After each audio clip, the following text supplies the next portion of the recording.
My dad destroyed my college dreams, so I exposed him online. He lost everything. Now he's homeless and begging at my door.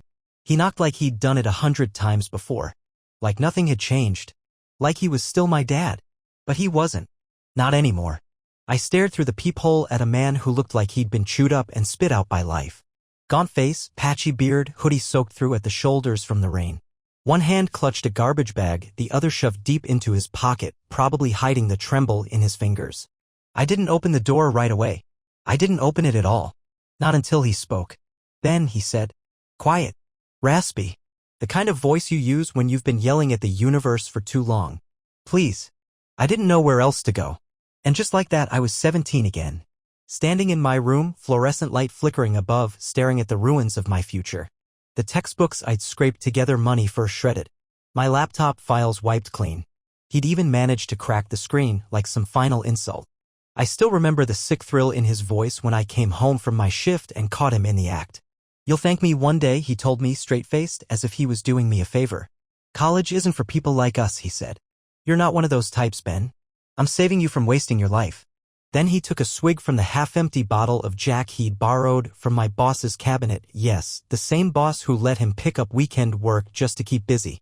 This is for your own good, he muttered, stepping over the ripped remnants of my scholarship letters like they were old newspapers. I didn't argue. Didn't scream. Didn't cry. I just walked out. Got in my beat-up Civic, drove to the lake, and stared at the water for hours, wondering how someone could hate their own kids' dreams so much they'd rather destroy them than watch them come true. That was the last night I lived under his roof. And the first night I realized I'd have to survive on spite. The post I made the next day wasn't meant to go viral. It was a scream into the void, something to keep me from breaking. But screenshots of shredded textbooks, a hard drive recovery report, and a quiet little video from the old nanny cam I'd hidden for roommate protection turned into something else entirely. It was the audio that hit hardest, him muttering, "Stupid kid, thinks he's gonna be something," right before chucking my laptop against the wall. The internet did its thing. It spread. Within days, people were tagging Ridgewater University, local news stations, scholarship foundations. A professor at the community college I was dual enrolled at offered to write a personal recommendation. A woman in Texas mailed me a replacement copy of one of the AP books with a sticky note that read, "For the dreamers. Keep going." But most importantly, his boss saw it. And that boss? The one who gave my dad one last shot as a site supervisor at Northfield Construction? He didn't take kindly to being mentioned in a story about drunken sabotage and parental cruelty. My dad lost that job before I even finished rewriting my essays. Then the neighborhood turned. No more barbecue invites. No more weekend poker nights. People stopped waving. A few teenagers egged his truck. He had to sell it eventually. Eventually, he disappeared. Moved out. Word was he bounced from friend to friend, couch to couch.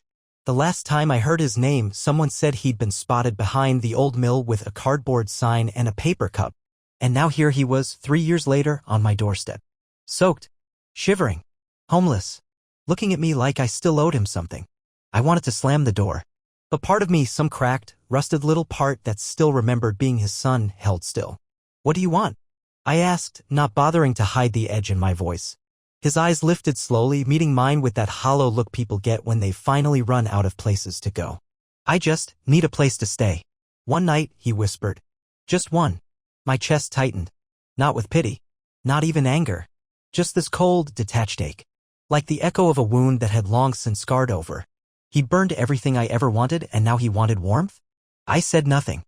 Just stared. And inside, I asked myself the question I never thought I'd have to ask. Do I let the man who wrecked my life into the one I've built from its ashes? I didn't say yes. But I didn't slam the door either.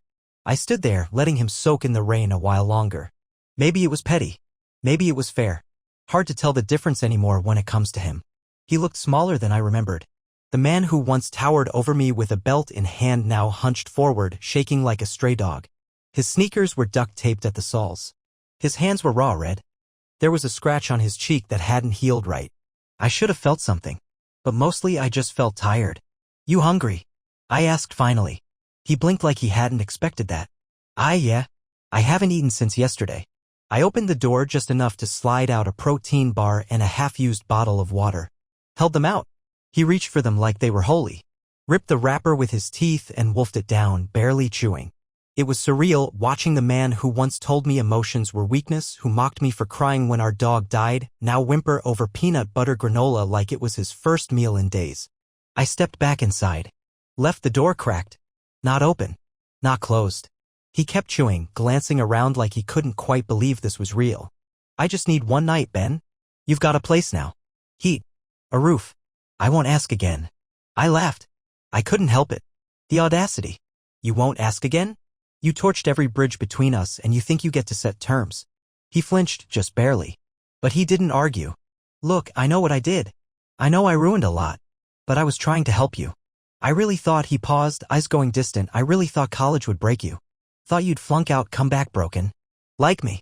There it was. The confession. Not remorse. Not apology. Fear. I was scared, he said, quiet now. That you'd get out and never come back. You were right, I said. Silence. Just the soft patter of rain against my awning. I didn't step out. Didn't offer a towel. Just stared at him like he was a stranger at the end of a long road. And in a way he was. My dad died the night he shredded my future. The man standing here? Just someone wearing his skin. You didn't ruin a lot, I added. You ruined everything. But I rebuilt it. Without you. He looked up then, something flickering in his eyes, pride maybe, or shame pretending to be pride. I saw your name on that article, he said. Ridgewater magazine. That robotics award. You did good. I raised an eyebrow. You saw that from where? A library. He looked down, embarrassed. Shelter bulletin board. Of course. My life posted like a flyer. His failure turned into my footnote. What about your mom? He asked suddenly, desperate for distraction. She around? I froze. You really don't know, do you? I said, more statement than question. She'd passed away 2 years ago. Cancer. Fast and cruel. I'd called him the night she was diagnosed. Left a voicemail. He never called back. She asked for him near the end, but I told her not to waste the energy. He winced. No one told me. Why would we? Another silence. This one heavier. Like both of us were standing on the edge of something we couldn't name. I never meant for it to go this far, he muttered, eyes glassy now. Losing everything. I thought maybe it would bring me back to who I used to be. But I guess there's no going back. No, I said, stepping toward the doorframe, one hand braced against it. There's only forward. He nodded slowly. Took another sip from the water bottle like it was giving him courage. I'm sorry, he said. I know it's not enough. But I am. It didn't hit like I expected. Maybe because I'd already buried the part of me that wanted to hear it. I stood there, heart pounding, mind racing. Letting him in would cost me something. But slamming the door might too. I glanced at the thermostat. 68 degrees inside. Dry. Safe. Warm. Outside, the temperature was dropping fast. Maybe 38. Maybe colder with wind. I had a choice. Not the kind that changes your life. The kind that reveals who you've become. And I didn't know the answer yet. He sat down on the top step like his knees gave out. The garbage bag thudded against the concrete, the contents sagging out, some clothes, a balled-up hoodie, a half-used notebook with a bent corner. His whole life reduced to a dollar store duffel and a fading face. I stayed in the doorway, arms crossed, fingers twitching like they wanted to do something, slam the door, throw him a blanket, anything but stand still. He stared at the sidewalk as if the cracks there held answers he couldn't find anywhere else. You know, I said, voice low, after everything, I still waited. His head jerked up. I waited for you to call. Just once. After you blew it all up. After I posted. Even after the job, the articles, the scholarships, you never reached out. His lips parted like he wanted to say something, but nothing came out. You always said you were doing it for me. For my good. So where were you when I needed to pay my first tuition bill and the check bounced? When I had to sleep in my car between classes because I couldn't afford a dorm? Where were you then? Still silence. I stepped outside. Not far. Just enough to feel the bite in the air. I worked 3 jobs my first year. Didn't take a full weekend off until junior spring. You know why? He shook his head. Because I had to make sure I'd never end up like you. That landed. He closed his eyes and exhaled, slow and shaky. I didn't know how bad it got, he murmured. You didn't care. That shut him up again. I should have walked away then. Gone back inside, locked the door, and let the rain wash away the rest. But something inside me, curiosity, maybe kept me rooted. He looked up again. His eyes weren't red. Weren't angry. Just hollow. I used to think strength meant breaking things down. Cutting losses. Teaching hard truths. That's what my dad did. That's how I learned. Yeah, I said. Well, you taught me something different. And what's that? That survival is a solo act. But healing isn't. He blinked. I think he wanted to understand. But understanding meant looking at himself through my eyes, and I don't think he was ready for that. Finally, he said it. I know I don't deserve anything. Not your time. Not your space. But I figured if I came here, if I saw you, maybe I'd remember who I was before I turned into someone I hate. The honesty in his voice, it wasn't clean. It was jagged and ugly and cracked down the middle. But it was real. I looked at the bag beside him. The wet sneakers. The raw hands. This wasn't a test. Not really. He didn't come for comfort. He came because everyone else had given up. And maybe he wanted to see if I had too.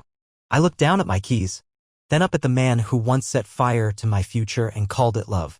I had a decision to make. Let him in or let him go. Not because he earned it, but because I had to decide what kind of man I wanted to be now. The kid who needed a father? Or the man who could live without one? I opened the door. Not wide. Just enough. He hesitated, eyes flicking from the threshold to my face like he thought it might be a trick. I said nothing. Just stepped aside. He shuffled in, dragging the garbage bag like a dog on a leash. His shoes left wet prints across the entryway tile. I almost told him to take them off, but the absurdity of caring about my floors while my father was falling apart in front of me stopped me cold. I handed him a towel. He nodded, drying his face, hair, hands. Slow, deliberate movements. Like his body was remembering what kindness felt like. You can sit, I said, gesturing to the faded recliner in the corner. It wasn't a guest chair. It was where I studied during all-nighters, where I fell asleep watching lectures on heat transfer and statics. But for now, it would do. He sank into it like he hadn't sat down properly in days. His breath came out shaky. This used to be your mom's? He asked, glancing around. I nodded. She painted the cabinets. She always did have good taste. The words stung more than I expected. My mom was the one who used to buffer him. She believed in peace over pride, in forgiveness over fury. She kept us tethered long after we should have drifted. After she passed, that last thread snapped. And neither of us tried to tie it back. I'm not staying long, he said. I'll find somewhere else by tomorrow. I shrugged. You can crash on the couch tonight. Blankets in the hall closet. He nodded again, quieter this time. But I didn't move to grab the blanket. Instead, I sat opposite him on the arm of the sofa, arms folded. The silence between us stretched thin, full of things neither of us wanted to say. You know, I said after a beat, they used your story in my ethics class last semester. He blinked. What? Not by name. But the professor showed my post. Asked if parental sabotage counted as emotional abuse. His jaw tightened. What did the class say? I met his eyes. They said yes. He swallowed hard. Looked down at his hands like they might dissolve under the weight of what he'd done. I guess they're right, he whispered. Guess? I said, unable to keep the edge out of my voice. You guess. He flinched. I didn't know how else to stop you, he said. You were leaving. You were gonna be something I wasn't. I waited. There was more. There had to be. And I hated it, he said finally. I hated the way you looked at me like you didn't need me anymore. The words hit different. Not because they were wrong, but because they were exactly right. I didn't, I said. And I still don't. That was the truth. But I also didn't hate him. And that was the problem. Because it would have been easier if I did. Easier than sitting here, watching him unravel in the same chair I used to hide from his fury in. Easier than feeling the old ache in my chest where love used to live. Outside, the rain kept falling. Inside, it was too quiet. I stood. You hungry? I asked. He nodded. Ramen okay? He smiled, small and sheepish. Haven't had that in a long time. Yeah. Me neither. As I turned to the kitchen, I heard him whisper behind me. Thank you. I didn't answer. Because I didn't know if I meant to forgive him yet. But I had let him in. And that meant something. Maybe not everything. But something. He slept on the couch like a man used to concrete. Arms folded tight. Knees pulled in. One hand still gripping the edge of the blanket like someone might steal it. I barely slept. Kept the bedroom door cracked just enough to hear him stir. Just enough to remind myself this was real. That he was here. In my space. Around 3 a.m. I crept out to grab a glass of water and found him sitting up, staring at a photo on the wall. Me and Mom at graduation. Both of us sunburnt and smiling like we didn't know how badly the world could disappoint us yet. You look like her, he said without turning. I didn't answer. She believed in you, he added. Even when I didn't. My throat tightened. Not because he was wrong, but because he was finally right. She used to tell me, I said quietly, That when I left for college, you'd fall apart. He nodded. She wasn't wrong. We didn't speak again. I went back to bed, heart heavier than before.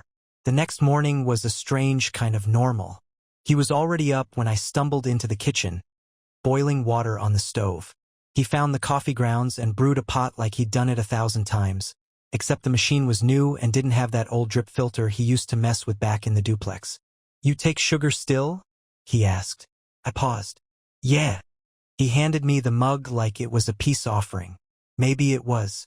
We sat at the tiny breakfast bar, side by side, not looking at each other. "You seeing anyone?"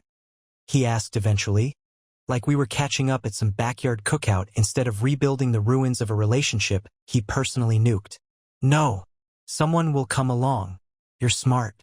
Got your mom's eyes." I took a sip of the too-strong coffee and let the words pass without comment. He cleared his throat. "I got some side work lined up. Roofing gig out in Camden. A guy I used to know said he'd pay under the table." I just nodded. "And I've been clean a year," he added, almost too casually. That got my attention. "No drinking. No pills. No nothing." I looked at him then. Really looked. His eyes were clearer than I remembered. Not sparkling or hopeful. Just awake. Tired. But alive. "I go to meetings when I can. Haven't talked about you. Not once. Didn't think I earned that right." For the first time since he walked through my door, I believed him. He took another sip of coffee and stared out the window. "I used to tell myself I broke your future so you'd build a stronger one. But that was a lie." I said nothing. "I did it because I was afraid," he said. "And I'm sorry, Ben. I really am. I wanted that to land. Wanted it to change something. But all it did was echo." I looked at the man beside me. Smaller, older, broken in ways I couldn't fix. And I realized something terrifying. He wasn't the monster I'd built in my head. Just a man. Flawed. Selfish. Regretful. And somehow that made it harder. "I can give you 2 nights," I said finally. "Then you need a plan." He nodded without argument. "Thank you."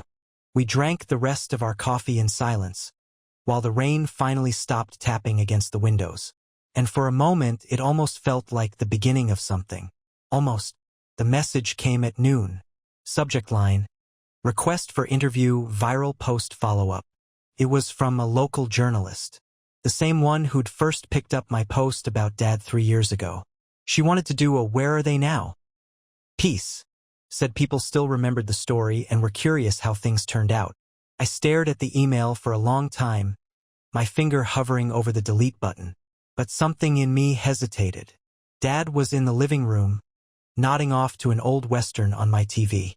A bowl of reheated soup sat untouched on the coffee table. He looked like someone halfway between rock bottom and a second chance. I didn't delete the email. Instead, I texted her back, "Maybe. Let me think about it." That was mistake number 1.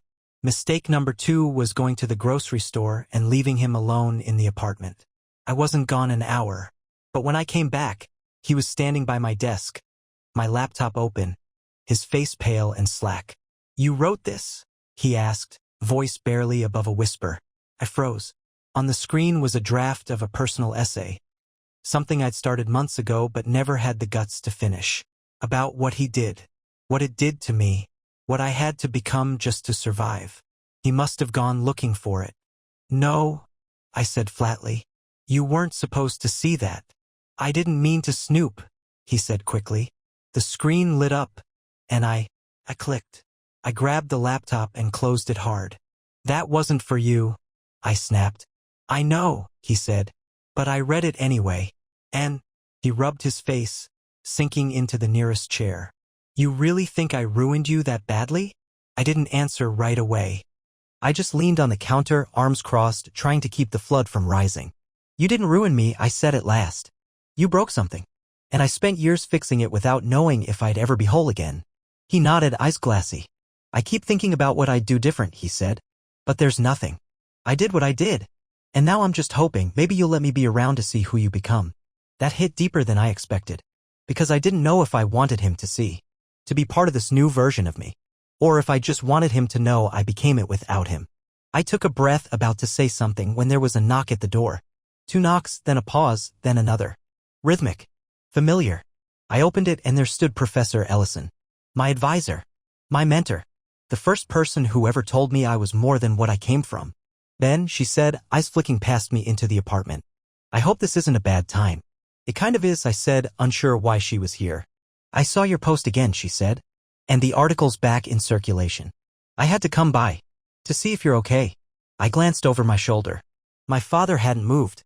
Just sat there, hunched and quiet. I'm managing, I said carefully. She stepped closer, her voice dropping. I need to ask, are you safe? If he's back in your life. I nodded quickly. He's not that man anymore. Are you sure? She asked, eyes sharp. I didn't answer. Because I wasn't. Not really. She handed me a card, her cell handwritten across the back. You need anything, she said. Anything, you call. And then she left. I closed the door and leaned against it, heart pounding. Because now the outside world knew. Now people were watching again. And I didn't know if I was ready for what came next. 2 days passed. He didn't leave. I didn't ask him to. But the weight of it all, the email, Professor Ellison's visit, the silent questions hanging in the air, it pressed harder every hour. The Where Are They Now article was set to publish in a week. The journalist emailed again, this time with a more pointed ask. We'd love to include a quote from your father if he's open to it. Full redemption arc, very human. Could inspire others. Redemption arc. Funny how people loved a comeback story. They never asked who paid the price for the original fall. I didn't reply. Instead, I left the email open on my phone and slid it across the table during breakfast. He looked down at the screen, then up at me. They want to talk to me? I nodded. He rubbed his temple. To make me into what? A sad little lesson. No, I said. To make me look forgiving. His jaw clenched. You're not. Not yet, I said. Maybe never. He sat back, exhaling through his nose. I don't want to be famous for hurting you. Too late, I said. And for once he didn't argue. That night, I found him on the balcony, sitting cross-legged, a cigarette burning between his fingers. He wasn't supposed to be smoking. Not in my place. Not at all. But he didn't hide it. I talked to a guy, he said without looking at me. Roofing job in Camden's real. They've got a spot at the halfway house near the site. 2-month stay, meals, group counseling. I leaned on the doorway, arms crossed. You going? He nodded. I'm leaving tomorrow. I said nothing. Because part of me felt relief. And the other part felt like it was being abandoned again. I can't keep staying here, he said. It's not fair to you. You've got your life. Your people. I'm just a shadow in the corner. You're more than that, I said before I could stop myself. He smiled, but it didn't reach his eyes. You ever gonna forgive me, Ben? I didn't have an answer. Not a clean one. Not the kind that fit in a headline or a pull quote. So I told him the truth. I don't think forgiveness is a light switch, I said. It's more like a faucet. One drip at a time. Some days it runs. Some days it clogs. He nodded. I'll take that. We sat there in the quiet. The city hummed below. The past hummed between us. And I realized then, this wasn't the end. But it wasn't the beginning either. It was something in between. A choice waiting to be made. When I woke the next morning, he was gone. No note. No knock. Just gone. The blanket was folded on the couch. The bowl from last night's soup rinsed and set on the drying rack. My apartment was still clean, quiet, like he'd never been here at all. Except for the manila folder on the kitchen table. My name written across the front in his blocky print. I sat down, palms sweating. Inside were copies of letters, handwritten, dated back over the last 2 years. Some opened, some returned. All addressed to me. He'd been writing me. Dozens of them. Tucked between pages were receipts from rehab, a flyer for a job training center, a crumpled photo of me and Mom from a fishing trip I barely remembered. On the back, in pencil, she was right. You're stronger than both of us. There was one final note, separate from the rest. Just a scrap of paper, folded once. Ben, I never thought you'd open that door. I don't blame you if you never want to see me again. But I want you to know I see it now. All of it. What I did. What I stole. What I let rot when I should have protected it. I can't take it back. I wouldn't believe me either. But if there's ever a way forward, even if I'm not in it, I want that for you. Thank you for letting me sleep where it was warm. Love you. Always did. Just didn't know how to show it without burning things down first. Dad. I sat there for what felt like hours, rereading every word, every jagged sentence written in the kind of desperate penmanship that only comes from shaking hands and late-night regrets. The part that gutted me wasn't the apology. It was the fact that he hadn't asked for anything. Not forgiveness. Not a second chance. Not even a reply. Just to be understood. I didn't go to work that day. I walked. Nowhere in particular. Past the campus where I'd once scribbled notes furiously to make up for lost time. Past the coffee shop where I used to serve lattes to students with lives I envied. Past the bench near the river where I'd cried the night I found my college acceptance. I just walked. Because for the first time in years I didn't feel like I was trying to escape my past. I was just moving through it. When I got home that evening, I emailed the journalist. I told her she could run the article. But not with a redemption arc. Not with some dramatic headline about second chances and tearful reunions. Just the truth. That sometimes the person who breaks you doesn't get to fix you. But they can still try not to break anyone else. 3 weeks later, I got a postcard. It was cheap, touristy, one of those greetings from Camden types with a badly photoshopped lighthouse and seagulls that looked fake. But on the back, in cramped, familiar handwriting, was this. Made it through week 1. Roofs are heavy, but the sky's still there above them. Thanks for opening the door, even if it stays closed now. Hope you're well. Gee. No plea. No guilt. Just a status update. Like he was checking in from some distant planet. I pinned it to the fridge beside my scholarship letter from Ridgewater and a drawing from my goddaughter. It didn't feel like a monument. Just a thread. A line still dangling in case I ever wanted to pull it. I didn't respond. But I didn't throw it away either. The article ran the following Monday. They titled it, Rewriting the Future, What One Son Built After the Fire. It was surprisingly honest. Candid. They didn't sanitize the pain or paint him as a misunderstood hero. They just told the story. My story. People commented. Some offered sympathy. Others shared their own versions, parents who doubted them, teachers who discouraged them, whole families who never believed they were worth saving. And I realized then it wasn't just mine anymore. My story had become someone else's permission. To cut ties. To rebuild. To open the door. Or not. A week after that, I stood on my balcony, coffee in hand, watching the city blink into sunrise. And I finally let myself ask the question I'd been avoiding. Did I forgive him? The answer surprised me. I didn't know. And that was okay. Because forgiveness, I realized, wasn't the point. The point was, I was no longer the boy he tried to break. I was the man who lived anyway. And I closed the door not out of anger, but because I had a life to return to. Update 6 months later. Hey everyone. Thought I'd share a quick update. It's been 6 months since the whole thing, since the door opened, then closed, and I started piecing together what it meant to move forward without looking over my shoulder. A lot has changed. My dad stayed in Camden. He never came back, not even after the article ran. He didn't reach out. No calls. No emails. Just one more postcard, this time with a photo of a construction crew on a roof and the words, still climbing. That one I framed. He's not a part of my life now. Not really. But he's not a ghost anymore either. I think that's the best way I can explain it. He's something real now. Flawed, distant, human, but real. And that weirdly makes him easier to carry. As for me, I started speaking to high school students through a nonprofit that helps first-gen college kids.